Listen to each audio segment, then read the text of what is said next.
Well, welcome to the call, everybody. Thanks for joining in. And it's a great weekend down here in Georgia. I know that I hope you all have a good, safe, happy Easter. But what we're going to do is talk about the hidden market. Now, the hidden market are all those homes that are out there with no for sale signs, no ads in the paper. They're not on Craigslist. They're not on the internet. Nobody even knows these homes can be bought. Now, what I'm going to be doing during the 3 days I come out there, I'm going to plot a course of a bunch of foreclosure properties.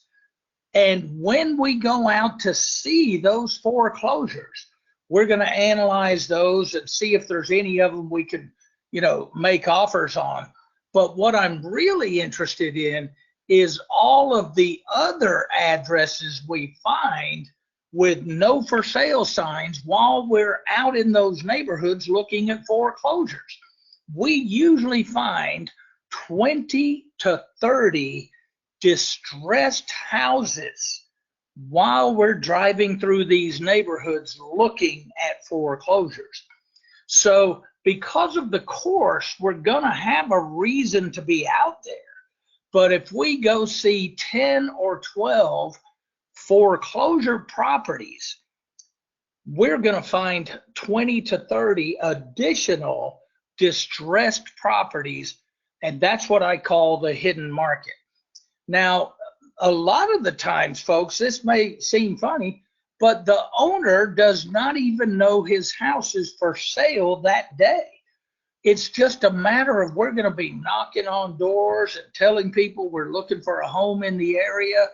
And we're going to run across some people who actually do want to sell their home or they need to. And it's a fascinating experience. Now, why would you want to do that? Well, because if there's not as much inventory to choose from, then the home buyers and people that are looking for a home, they all go to the same houses that are few and far between. And therefore, most houses on the MLS gets more than one offer. So that drives prices up. Now, you and I are investors, and we can't make a profit if we have to outpay what everybody else is willing to pay. I don't know if you've ever been to a foreclosure auction in Springfield, but I'm telling you, if you were bidding on a foreclosure at an auction, you have to pay higher than every other investor is willing to pay to get that deal. And once you pay higher than they're willing to pay, then you probably aren't going to make a profit. So we need these homes in the hidden market with no for sale signs simply because that way we can get better prices. We can buy houses at below market value because the owners we're talking to, there is absolutely no other person trying to make an offer on those homes. And so what I'm going to be doing that 3-day weekend is when I take you to one of these hidden markets, the seller is going to want to know how much we would pay for his house. And of course, we'll say, we don't know until we see the inside. Now, if they let us inside, you and I, we're going to be walking through the house and we're going to be looking for things wrong with the house. And the owner is going to see us noticing things wrong with the house. And he's probably going to tell us a few things he knows about too. So he is going to be well aware that his property is not in perfect shape. Therefore, that sets his mind up for a lower than market value offer. And therefore, you and I can make lower offers And since there's no other investors trying to buy those same houses, we get good deals, deals that we can make profit on. And then, of course, during the weekend, I'm going to show how everybody in the room can make money at the hidden market. Because if you have no money, no credit, no friends, no money partners, and you can't even qualify for hard money, then what you would do is become a wholesaler. And you're going to be finding deals for other investors who want to rehab them. And you're going to get a finder's fee for doing that. And it'll make you a nice monthly income. Now, for those of you that do want to rehab houses, there's two other options. Option two is where you buy a house that looks like this one up here in the top left corner, and perhaps you get a dumpster and clean it out and leave it broom clean. And you just do a little bit of work, and then you turn around and sell it to an investor who buys it with cash. They don't have to get a new loan, but you're leaving enough work for them to do to make money. Or if you do like rehabbing, you can buy a house like this, fix it up all the way and make it look like this, and then you will make the maximum amount of profit on that house. Okay, let me tell you a little bit about how I got started. This house on the screen was my very first deal, and that's after I fixed it up. When I found it, it was an old chocolate brown in color, chocolate brown siding, chocolate brown window frames. And folks, it was, and the grass was 3 feet high. It looked like it was a vacant, haunted house sitting on a hill. Now, how I found it is in November of 1986, I attended a seminar. It was a Dave Delgado seminar, and he was from California, and sometimes he lived in Hawaii. But he was in my area giving a free 2-day seminar. So I learned all about these investing techniques. And then I bought a set of books and tapes. So one of the books taught me how to find all the foreclosures in my area. It says you get a copy of your legal notices that usually come out in your newspaper. Sometimes they'll come out in a special paper for courts and attorneys, but most of the time they'll come out in your newspaper. Again, those are called the legal notices. So anyway, after that seminar, I would get a copy of the legal notices, and it would have addresses of homes that were in foreclosure, and they were scheduled to be auctioned off at the courthouse steps. So what I would do is I would give me a map, and I would go out and look at some of these properties that were in the legal notices. And 3 weeks after attending the seminar, I ran across this ugly haunted house where the grass was 3 feet high. And I thought it was vacant, so I stopped. I got out of my truck, and then I went to, I just walked across the front yard. I went around the back of the house. There was a 6-foot privacy fence. I couldn't see over the fence, so I went to the gate. The gate was unlocked, and I went through the gate into the backyard. And the grass was 3 feet high in the backyard also. So I wanted to see what the inside looked like. So when I was in the backyard, I started to look in some windows. The first window I went to, it was kind of dark. I couldn't see a whole lot. And then I went to another window, and I saw some furniture and some boxes, as if someone was still in the process of moving.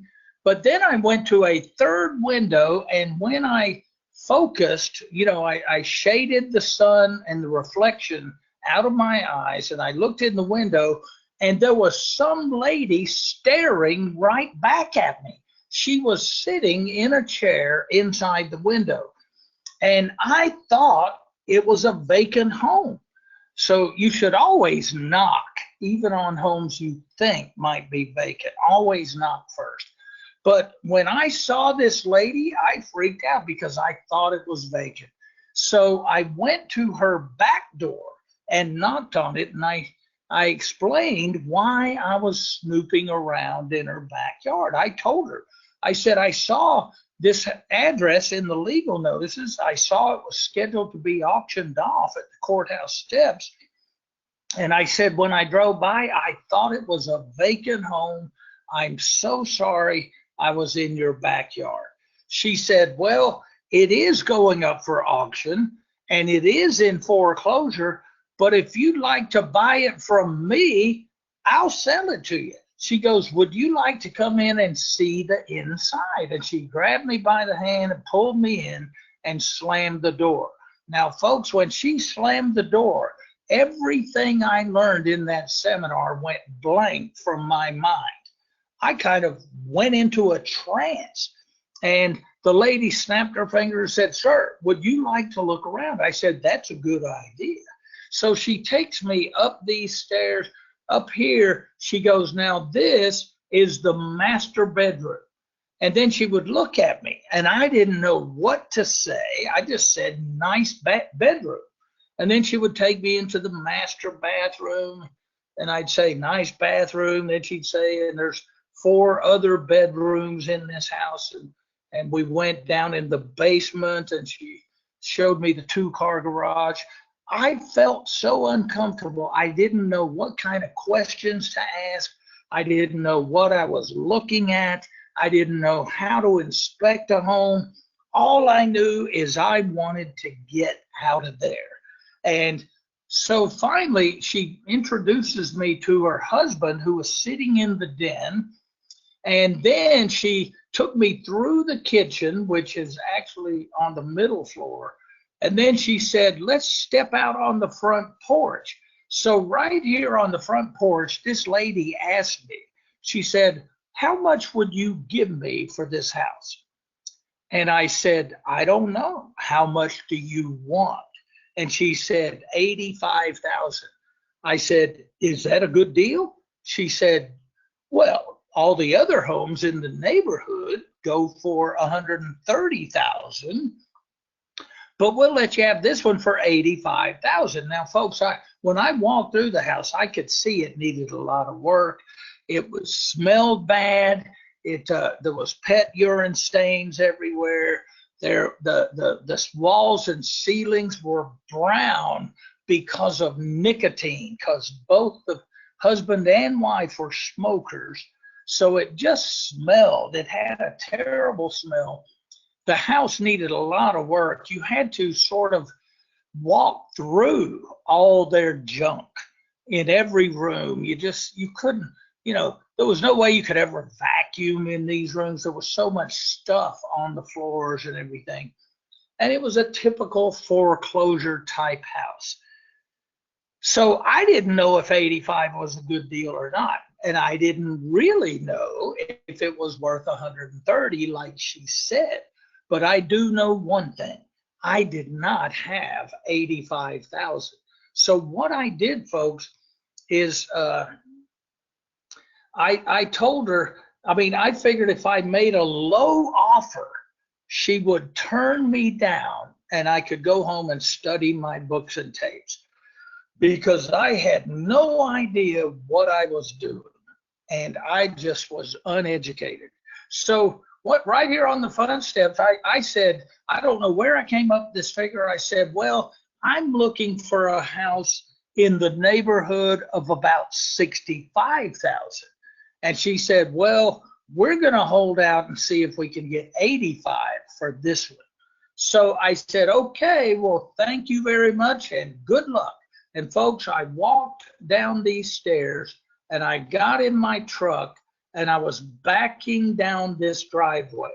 Now, folks, in November of 1986, remember, the grass was 3 feet high, the house was chocolate brown, and the gutters were hanging off the roof, and this driveway was covered in leaves and pine straw.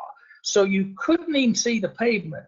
So I was parked in a truck like this. I mean, you know, my truck was parked in a position like this. So I'm backing down this driveway, and I can't even see that the driveway curves like a banana. So I come straight down into this grass. And when I backed into this grass, it kind of drops off. And I turned my front wheels to get back on the pavement, and my front wheels hit this grass and started sliding. And I thought my truck was going to flip over. So I was freaking out. And about the exact same time, somebody started yelling at me. They were going, "Stop, stop, stop." And I looked up, and it was that lady running down these stairs going, "Hold up, stop." And I rolled down my window and I said, "What is it, ma'am?" She goes, "My husband said we'll accept your offer." And I said, "Did I make an offer?" I said, "What offer?" She goes, "Yeah, we'll take 65. And see, that freaked me out. So I said, "Well, you know, what do we do now?" She said, "I don't know. You're the one that wants to buy the house." So I said, "I think we need some paperwork. I don't have any." I said, "I'm going to go home and see what I can find." And she goes, "When will you be back?" And I said, "Give me a day or two." And she said, "A day or two? Do you realize this home is going up for auction next Tuesday?" Now, folks, this was the Wednesday. So we have less than a week until her home goes to auction. And she's saying she wants to sell it to me for 65. I hadn't even studied the books and tapes yet. The only thing I've read is chapter 1, which taught me how to find foreclosures. I definitely didn't know how to do this deal. So when I backed out of the driveway, she said, "When will you be back?" And I said, "Give me a day or two." She goes, "We thought you might be able to come back tonight and let's get this thing going." I said, "I'll see what I can do." Folks, I backed out of this driveway and I sped off at 90 miles an hour, making sure she couldn't get my tag number, because I didn't think I was ever going back. Okay, so then when I get home, I'm thinking about this deal. 65,000. I'm wondering if it really is worth 130. If it is, that's what they were talking about in the seminar I went to. They said, "Hey, you know, you can buy foreclosures for 50 and 60 cents on the dollar." So I'm thinking, oh man, this sounds like it could be a good deal, even though I knew it needed a lot of work. I said, you know, this may be exactly what they were talking about in the seminar. So folks, what I did is I went through the books and tapes trying to figure out how to write a contract. And there was a whole chapter devoted to how to write a contract. So I pulled out a blank contract. There were contracts that were already filled out by the author, so I knew what to put in each line. And then they were talking about what's called escape clauses.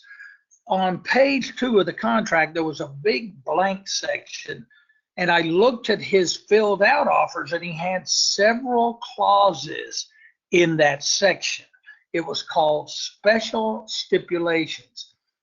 And so then it began to talk about how you can put clauses in your contract saying this offer is subject to my approval of a property inspection, and this offer is subject to the approval of my partner. This offer is subject to me being able to obtain the financing. So you see, those are called escape clauses. So I put about 150 of them in this contract. And I was going to call the lady. I had chickened out. So I was going to call her up and say, look, I don't think I'm going to be able to buy it because I didn't have 65,000. But I was going to call her up and tell her to sell it to someone else if anybody comes along. But I could not find a number for her anywhere. So I knew I was going to have to go back. Now, knowing I did not have 65,000, I knew the book I was reading was How to Buy Foreclosures with No Money and No Credit. So I'm looking through the manual trying to figure out, how do you buy a foreclosure if you have no money or credit? And it talked about two techniques. One technique is where if you go ahead and write a contract and you go back and get them to sign the contract, you can sell that contract or sell your position to another investor who does have the money. So they will give you anywhere from $3,000 or $5,000 or $10,000 to buy your position so they can buy this house. Because if you have it under contract, they can't get it under contract because you already have it. So they can buy the contract from you. So that's called an assignment of contract. And the fee you get is called an assignment fee. Another technique is where you take over the existing loan. So if you don't have 65,000, you can just make up their back payments and take over their loan. And that's called taking over a loan subject to. Now, in that 3-day training, I'm going to actually, some of the deals that we go out and see, we're probably going to write offers using that technique. We're definitely going to write offers that if they are accepted, we're going to sell the contract, okay? Because I want to take you through how to do that, because I know everybody in the class can at least do that. But I can also teach you how to take over a loan subject to with an actual deal in Springfield. So this 3-day training is going to be real world, and we're going to do it. Now, let me tell you how this deal came about. So what happened is, since I couldn't find her phone number, and I had practiced writing a contract as if I was going to buy it, since I couldn't get a hold of her, I felt guilty. I thought, man, this lady thinks I'm buying her house. She's going to lose her home on Tuesday. Somehow I got to get in touch with her and let her know something. So I had to go back. And I knocked on her door and I said, ma'am, first of all, she answers the door and goes, where have you been? I said, well, it took me some time, but I got a contract together. But she goes, we didn't know your phone number. We thought you were coming back that night and you didn't. And we couldn't find a way to get a hold of you. And I said, well, it took me some time, but I put together this contract. And she calmed down. She said, oh, come on in. Let's show David. David is her husband. So David, he just looks at it briefly and signs it. And then she takes me into the kitchen and reads both pages of the contract, and then she signs it. And she said, okay, what do we do next? I didn't even know. So I just said, I'll let you know. I'm going to go home and get in touch with the foreclosure attorney, and I'll keep you posted. So I went back home. I called the foreclosure attorney, whose name, address, and phone number is actually in the legal notice itself. I called and I said, how much are the back payments on 3011 Hillcrest Court? He said, are you the owner? I said, no. He said, I can't tell you that. I said, well, is there any place else I can get this information? I've got this house under contract and I need to know the loan balance and I need to know how much the back payments are. And that attorney said, wait a minute, did you say you have that house under contract, Hillcrest Court? I said, yes. He goes, I need to see it. If it's a valid contract, I can give you all the information you need. So I took the contract down to his office. I gave it to him. He read over it and he said, darn, you're going to make $50,000 on this house. He goes, how long have you been doing this? And I said, I flipped out because I didn't know I was going to make $50,000. He goes, how long have you been doing this? And I said, about 3 weeks. I went to a seminar. And he goes, was it one of them no money down seminars? He goes, look, who's going to do the closing? I said, what exactly is a closing? He said, well, somebody's got to close the deal where we transfer title. He goes, look, we don't have a lot of time left. He goes, I'll have my secretary prepare a warranty deed. And he goes, you and the owners need to come to my office Friday at lunchtime. And he goes, I'll close the deal. We'll get the owners to sign the deed, and you need to bring a certified check to the closing for $6,032. I said, what's that for? He goes, well, their back payments are $3,032, and you're going to have to give the homeowners $3,000 because their loan balance is just under $62,000, and you've offered $65,000. So you got to give them $3,000, and also you have to bring $3,032 to make up their back payments and stop the foreclosure. What you're going to be doing is bringing the loan current.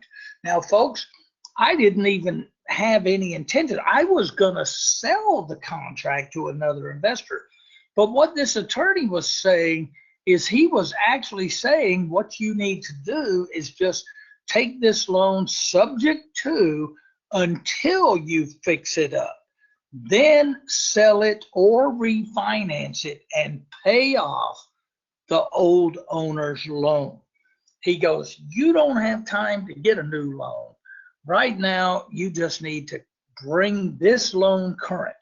So folks, I went ahead and I borrowed $6,032 from my father, and it took a lot to convince him. As a matter of fact, he would not even put up the money until that attorney told him it was a fantastic deal and that I could make $50,000. The attorney said it had no liens on it, the taxes were current, it was loaded with equity, and all I needed was $6,032. So I told my dad, if you put up that $6,000, I'll pay you back $7,500. He wasn't interested. So then I said, I'll give you $9,000 because I'm going to make $50,000. And he said, I'm not interested. I said, $10,000. He went and looked at the house and I showed it to him and he said he was still not interested.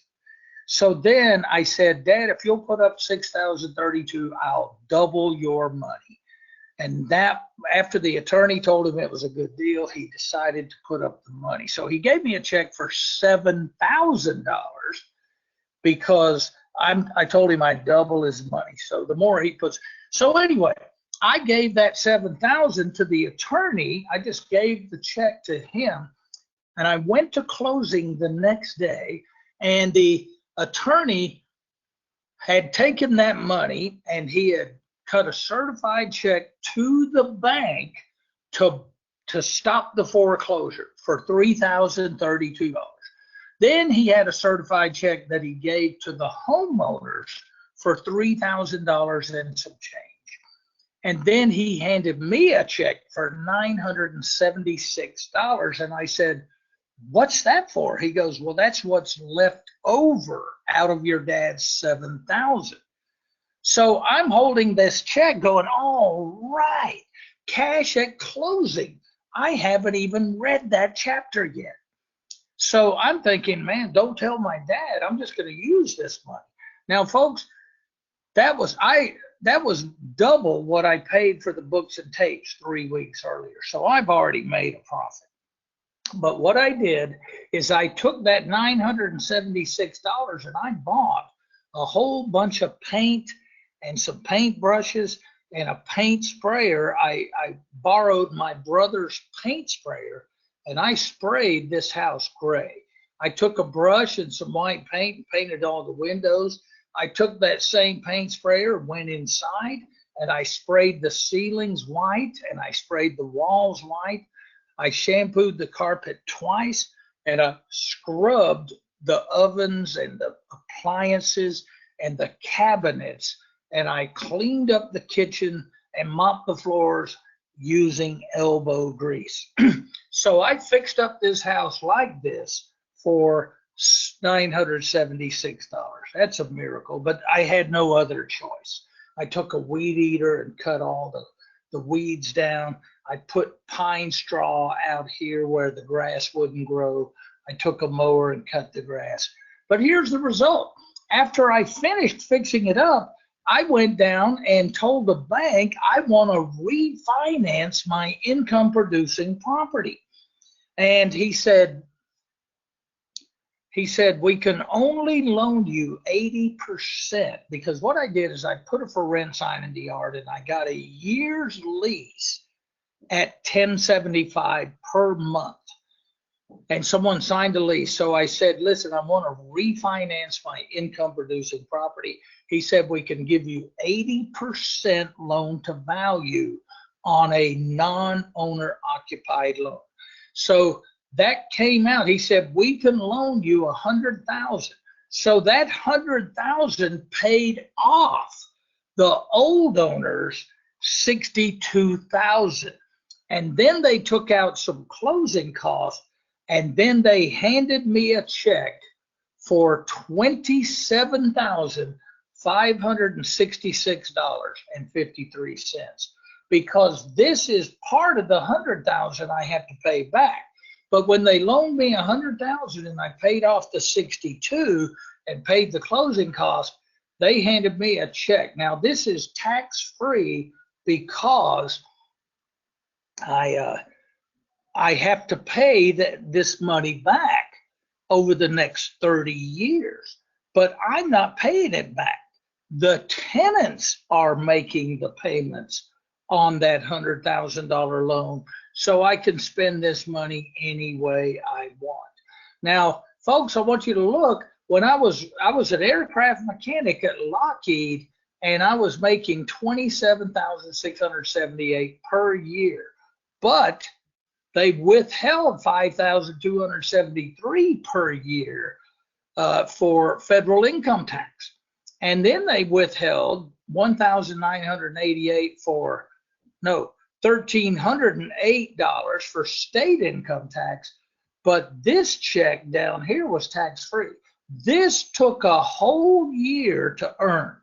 This took 88 days. So I'm thinking I need to quit my job and do real estate full time. So they're sitting there. My dad, I split this check with him. I gave him $14,000. I still have $13,566 in my checking account. And I got the legal notices and I went and found another deal.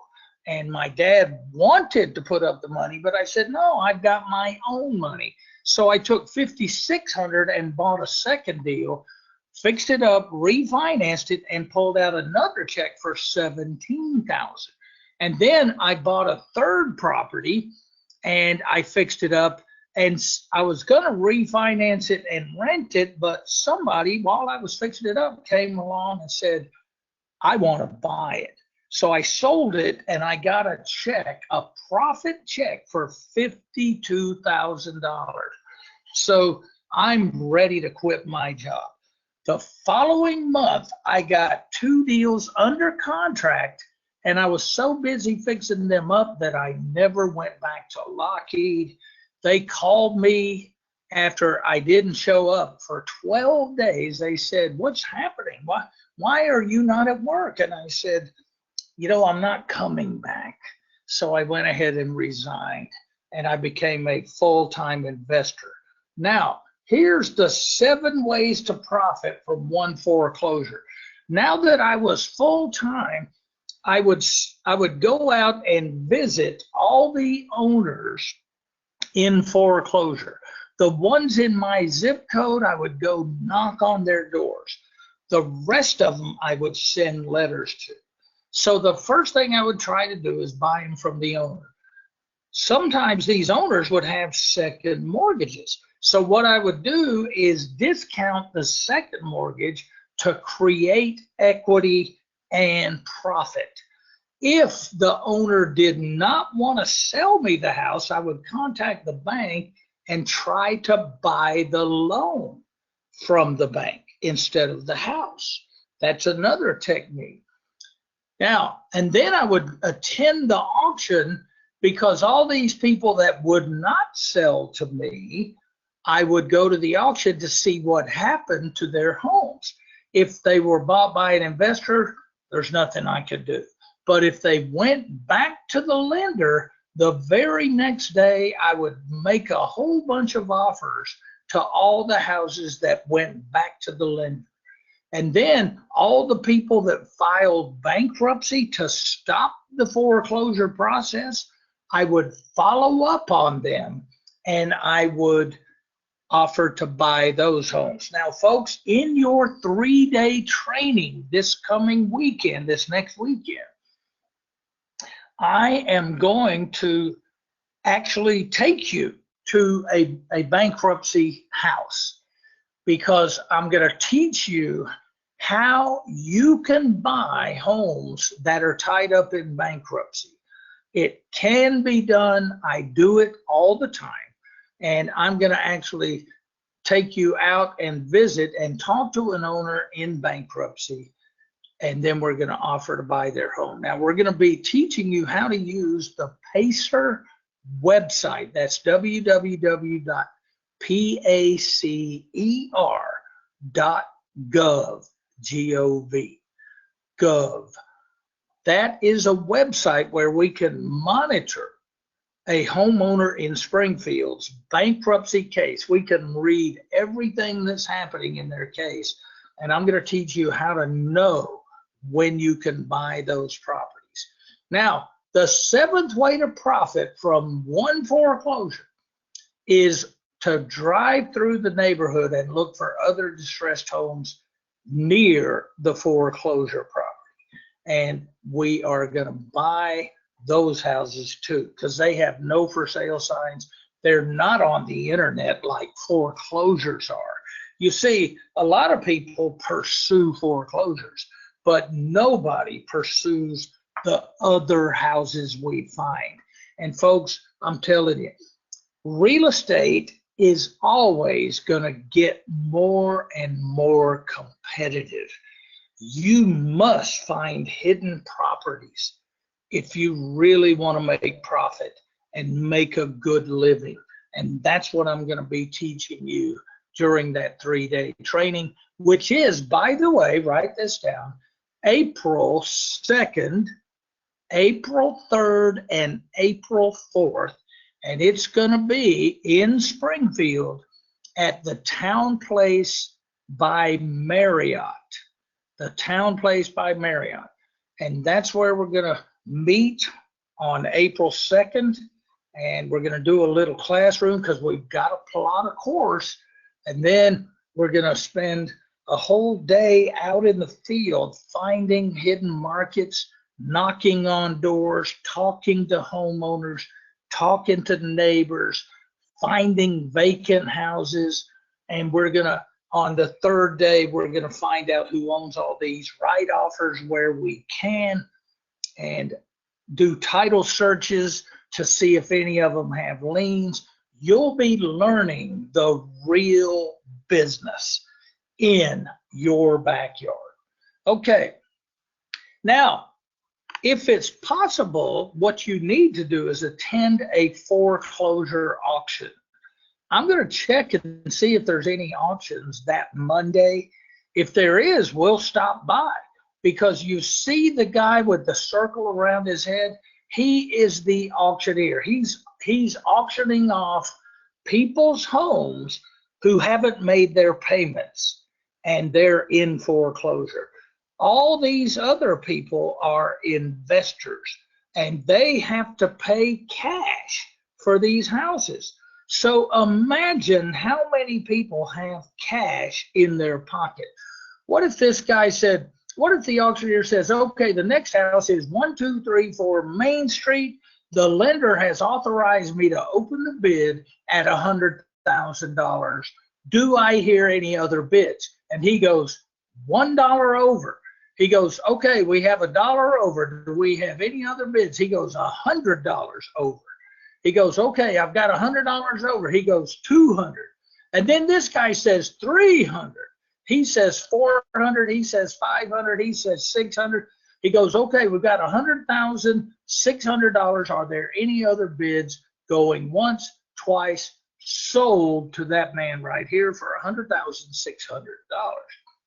That means these two folks are walking around with over $100,000 certified funds in their pocket. What a great time for you and I to say, hey, we've got a deal under contract. If you'd like to buy it, come on over. Let us show you the deal. Because that money is burning a hole in these people's pockets. These people sometimes go to auction after auction after auction and they never get a deal. So they've got money, they just can't find a deal because they always get outbid by somebody. Okay, now also at auctions they have auction.com. We'll talk about that more in the training. There's also hedge funds that go to these auctions, and if you can get their business card, these guys pay top dollar for any homes you and I find in Springfield. A hedge fund has unlimited money and they will buy everything we can find. So we've got people that want the deals, but you and I need to go out and find them out in the neighborhoods. We're going to be prowessing,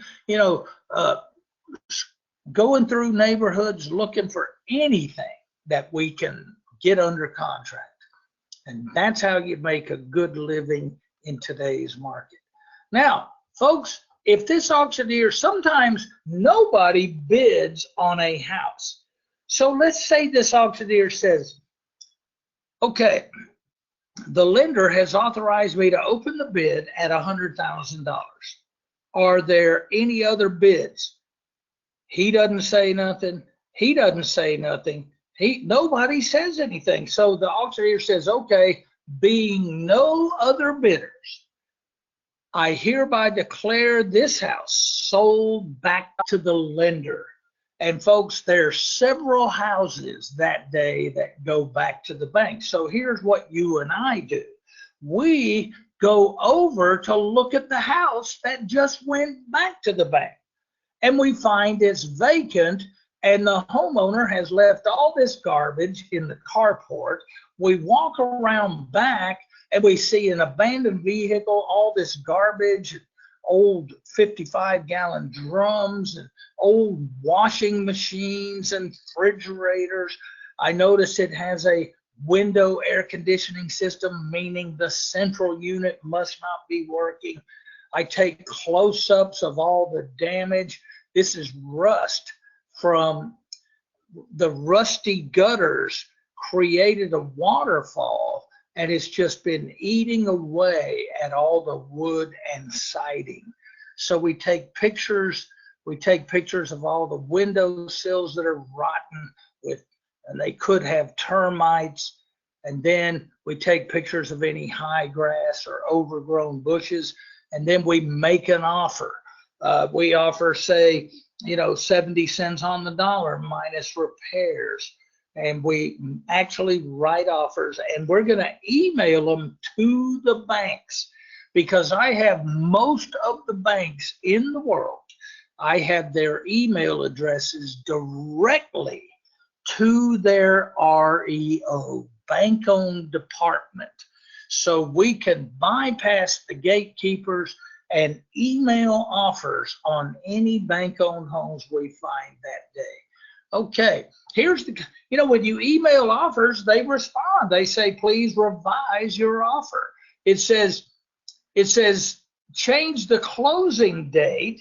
This should give us time to get the homeowners out of the property, either voluntarily or by eviction. It says also, if we're accepting this price, we're not paying a commission. So add a clause to your contract. Seller and purchaser each warrant to the other that there is no real estate agent or broker involved in this transaction, and will indemnify and hold each other harmless for any claims for brokers' commissions. It says, please let me know if you have any questions. Once these revisions are made, I should be able to send you a signed contract. Thank you for your interest in the property. Okay, so that's how we do it. Look at all these letters. There's from Deutsche Bank. There's from Bank of New York Mellon, Bank of New York Mellon again, Bank of the Ozarks. Okay, now let's talk about discounting a second. There was a property in the legal notices, and it was in foreclosure for $76,300. And I knew the value of that house and that neighborhood was $140,000. So I went and knocked on the door and asked the seller if he wanted to sell. He said he actually had a for sale by owner sign in the yard for a while and didn't sell it. So he took the sign down. He called a realtor to see if the realtor could list it for him and get it sold before the auction in 3 weeks. And the realtor said, I don't think I can. You don't have any money or equity. And I said, what do you mean you don't have any equity? It says, it looks like you have equity. He goes, no, I've got a second mortgage for $61,300. So that's a total of $137,800. He owes $140,000, but his back payments are $14,000, plus he needs at least $5,000 in repairs. So I told him, could I get the phone number of the second mortgage holder? And he said, sure. So he dug through his mail. He found a letter from the second mortgage, and it had their contact information. So I called him and I told him, this guy's home is going up for foreclosure. I said, as you're probably aware, you're going to probably get wiped out because this home needs work. And as you're aware, second mortgages usually get wiped out or get little to nothing. I said, he wants me to buy this house, and I can't buy it unless you're willing to discount that second mortgage. Folks, after sending, they requested a bunch of information, so I faxed it to them. And they sent this letter to the actual homeowner 3 days later. It says, Dear Manfred, Bank One will release the lien on the above referenced property for an amount less than $61,500 owed on said note. Upon receipt of $7,000 on or before February 12th in certified funds, Bank One will sign the appropriate release documents. This is being accepted under the terms of a short sale agreement in lieu of $61,500 owed to Bank One for the second mortgage. Folks, we just created $54,000 in equity in this home right here. There was no equity. It was upside down, and discounting the second mortgage created $54,000 in profit potential. That's what we're going to be doing on Real Deals in Springfield next weekend. Okay, now my favorite is the hidden market. The hidden market has no competition. The reason it has no competition is because there's no for sale signs in the yard. Nobody even knows it's for sale. There's no ads in the paper. Nobody even knows these homes can be bought. Remember, I told you even the seller doesn't even know his house is for sale until we knock on his door and tell him we would like to buy his house. And we create sales during that weekend. Here's an example. Now, we were driving in our cars and our vans. We were out looking for hidden markets, and we ran across this house. It has a piece of plywood here, a piece of plywood over the window, and it has high grass. Typical hidden market. So we stop the car, we knock on the door, nobody answers, so we look in the windows. We see the house is vacant, and we also see it needs work. So we write the address down, and then we go look at more foreclosures and look for other hidden markets all day long. And then the next day, we do title searches on all the properties, all 20 hidden markets. And this particular one is the one we ended up buying this day. That weekend, this was the one we ended up buying. What happened is when we did the title search, we found out the owner was incarcerated. He was in prison. So that's why his house is sitting vacant. But the title search also gave us a lead. There was a recorded power of attorney giving his mom the right to sell this house. And we found the mom's address, and we went and knocked on her door and said, would you like to sell this house? And she said, my son wants me to sell it, but I've been trying to save up enough money to fix it up.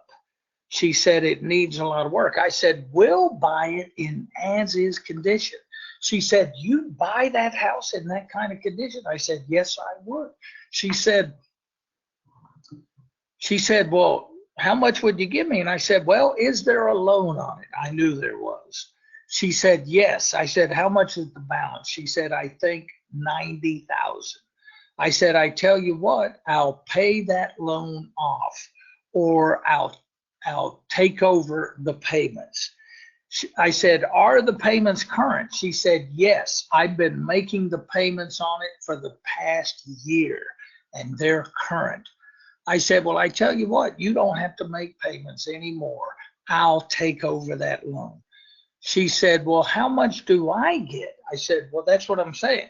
You don't have to make payments anymore because I'll take over the payments, and I'll fix up that house and pay off that loan after I sell the house. And she said, don't I get any of my money back? I said, how much are you talking? She goes, well, I know I made payments for a year. I know I put $10,000 in it. She goes, I'd like to get, at least some of that back. I said, you know what? Is there any way I can see the inside? She goes, yeah. She goes, I can give you a key. I said, well, I tell you what, let me go look at the inside and see how much work there is, and I'll tell you how much I can give you. So we all went over there, the whole class, and we went through the house with a fine-tooth comb. We estimated the repairs, we inspected the property, and we went back to the lady because we estimated about $30,000 in repairs. Needed a new kitchen, new carpet, new paint inside and out, needed a new air conditioning system. So anyway, we went back to her and said, ma'am, we can take over the loan and we can give you $5,000 cash to pay you back what you put in. She said, I'll take it. So here's how it went. We knew the tax value, which is always low, was $146,000. She had a $90,000 loan balance. We estimated $30,000 in repairs. So we offered to buy the house for $95,000. That means take over the existing loan and give the lady $5,000. And our plan is to fix it up and list it on the MLS at $159,900. So the whole class fixed up this house together. Everybody worked, so therefore it only cost $12,000 for the materials, and all the labor was free because all the students did the work. Here's the before and after. We bought it in this condition for $95. We painted it, fixed it up, and we cut down this tree, and so we put it up on the market for $159. But we ended up renting the house and keeping it as a rental. So I refinanced the property. The bank said, we'll loan you $118,500. So we paid off that loan balance, which was down to $88,270. And then they handed us a check for $23,800. And then we got a check for $1,775 for escrow account refund. So the class netted $25,000, and we all still own that house today. Now, folks, I want to ask you a question. When we found the house that day, was there a for sale sign? No. Was it on Craigslist? Was it on the MLS? Was it advertised on the internet? No. We were the only ones interested. Now, let me ask you one last question. Did the owner know his house was for sale that day? No. Therefore, that's the power of the hidden market, because even the owner doesn't know his home is for sale. So how could you have any other investors offering to pay more when no other investor even knows about it? Now, folks, let me show you another one.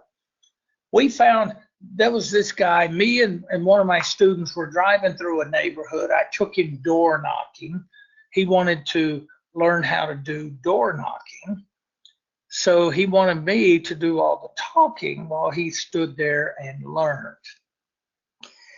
So we're driving through a neighborhood, and I see a house that looks distressed. There's no for sale sign, but there's a U-Haul in the driveway. So I said, Bill, let's go back to that house with the U-Haul. He goes, why?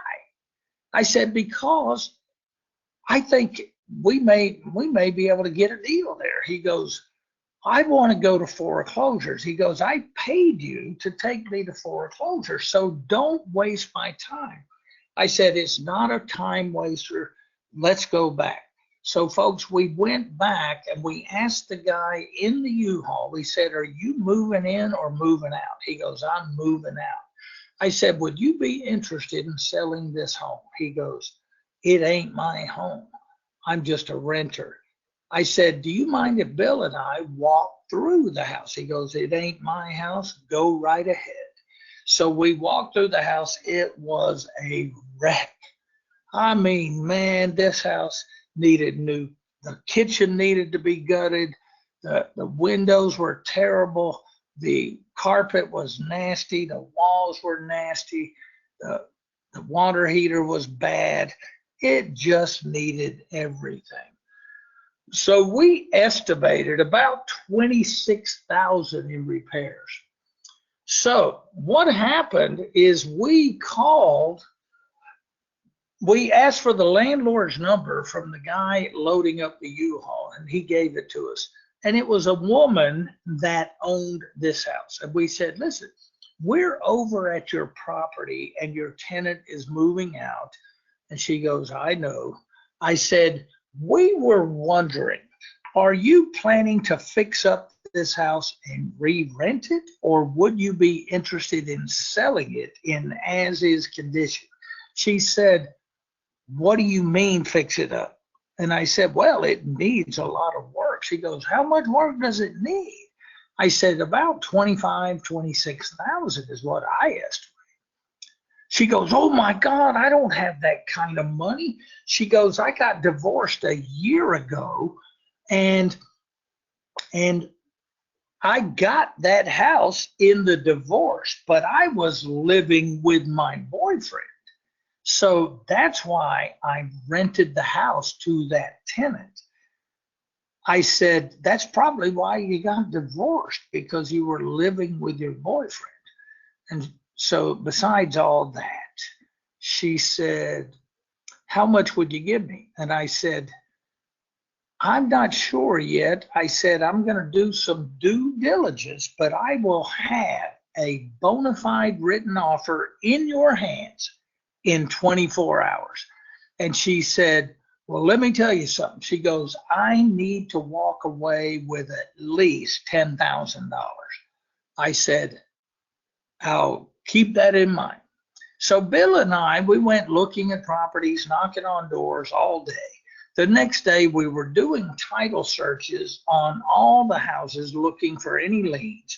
And when we looked at this particular rental house, it only had a $58,000 loan on it. And we knew that it was worth $150,000 if it's all fixed up. So here's how it goes. We offered $68,000. We're going to take over the $58,000 loan and give her $10,000, because she said she would walk with $10,000. $26,000 repairs. What happened is I said, Bill, here is a great deal. You need to buy it. He said, oh my God, I didn't think it would happen this quick. So he begged me to partner with him. And it took me a long time, about 20 seconds, to decide to partner with him. So Bill and I, we gave the lady $5,000 each, and Bill and I, we fixed it up, and we listed it for $149,900 after we fixed it up. And it actually sold. We listed it with a realtor, and it actually sold for $148,000. We paid a 5% realtor commission, and Bill and I got a check and split it for $76,600. Now, there we are coming out of the closing with our check. And here's a copy of the check. Tony Youngs and Bill Woodbury. Now, folks, I want to ask you a question. This is the house we found that day. The U-Haul was right here in the driveway. Now, when we found that house, folks, was there a for sale sign in the yard? Was it on Craigslist? Was it on the MLS? Was it on the internet? Nobody knew about that house. Now, folks, let me ask you a question. Did the owner know that house was for sale that day? No, she didn't. That is the power of the hidden market. That's why no other investor can outbid you. Now, 3 days I'm going to be spending in Springfield, and we're going to go out and do deals like these. We're going to be out looking for deals, and you can be a part of it, folks. If you haven't already signed up, you need to be calling Brad and the BCS partners, and you need to get yourself a seat as quick as you can. Okay. So here's the hidden market system. You find high profit deals that no one else knows about. You eliminate the competition because there's no for sale signs, there's no ads in the paper, no one knows who owns it. And you're the first and only offer. So here's what we're going to do. We're going to plot a course of 12 properties. Well, usually we do 10. But we're going to inspect them, analyze them, estimate repairs on the ones we can get in. And we're going to actually write offers where we can. Anybody who wants us to make an offer, we're going to write one, and we're going to write offers even on the people that don't want us to make offers, just so I can teach you how to figure out how much to offer on every house we find. Okay, we're going to do the title search on these houses down at the courthouse. That's Monday morning. We're going to go down to the courthouse, and I'm going to teach you how to see if there's liens on the houses that we find that weekend. And then we're going to mail offers to the bank. So we're going to email offers. Any bank-owned or vacant homes we find, we're going to email offers, especially if they're owned by banks. And then anything that gets accepted, we're going to flip it to an investor for a quick sale, because they pay cash. They don't have to get a new loan, so they can usually close really quickly. Okay, I just had a student named Becky that she got a house under contract, and she got such a good deal that I told her that usually you can sell a contract for $5,000 to $7,000. She got such a great deal, she sold the contract for $20,000 cash. That is the power of the hidden market. Okay, now here's a girl. I've been so afraid to quit my job and do real estate full-time that I went part-time for a month. However, Gary and I have so many houses under contract and undergoing rehabs that I need to dedicate this as my full-time business. So Friday, I quit my job. The most amazing and scary thing is we now have other people giving us their money to partner with on these deals. Just today, I had an investor give me $170,000 to buy and rehab a house. This includes the fee I now charge for finding the deal, and then I split the profit with the investor. I never would have imagined other people would actually give me their money to do these deals. Now, folks, the reason people give you the money to do deals is because I've always told you, from this day forward, you need to focus on getting good at finding good deals, because there's lots of people with money and they can't find good deals. So that's why I'm teaching you how to be good at finding deals, because then all these people with money are going to want to partner with you, or they're going to want to pay you for finding a deal for them. Getting good at finding deals is your #1 priority. And that's what I'm teaching. She never has to use her own money. Now, this 3-day hands-on training is going to be at the Town Place Marriott, April 2nd, 3rd, and 4th, from 9 to 5 each day.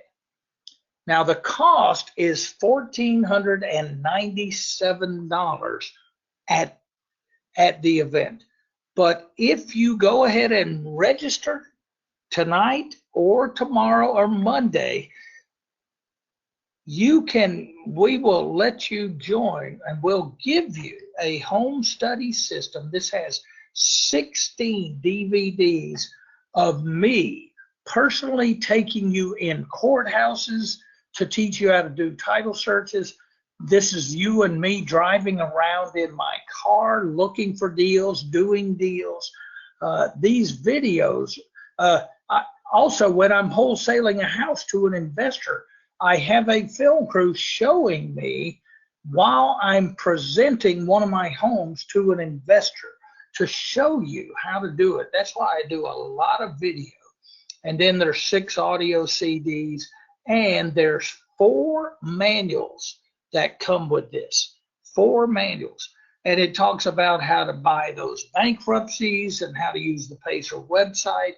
It talks about how to find those hidden market deals. It talks about how to buy and discount those second mortgages or other liens. And it does all this stuff, folks. So if you sign up before the event, it's $12.97. And once the last few seats are full, we won't be able to take any more. So the best bet is to go ahead and get in touch with Brad and the BCS partners down at the Springfield group and get signed up. Now, I'm going to allow you to bring a spouse or family member to the training at no additional charge.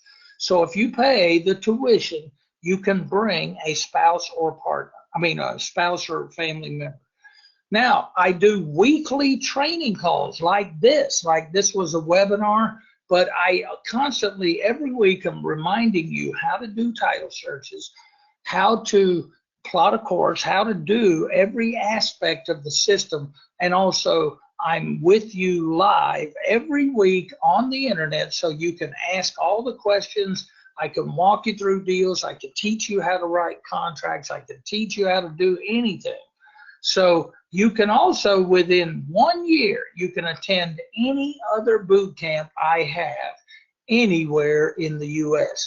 If you want to attend Springfield's boot camp, and then you want to come to Atlanta, to where I live, and attend one here, I'll take you out in my area. I'm also going to give you a list of lenders, REO departments, all their email addresses and fax numbers, so that you can just, when you find a vacant bank-owned property, you go to this list and email an offer. Now, folks, in this 3-day training, we're going to be doing just that. I'm going to take you by the hand, and I'm going to show you how it's done. And after that training is over, you're going to know what to do. And then I'm going to be available to you every week on these weekly training calls to continue to give you support, to continue to keep you motivated and updated. You see, this home study system will never go out of date, because I may be talking about buying loans on the weekly training call, which will be the most updated way to do it.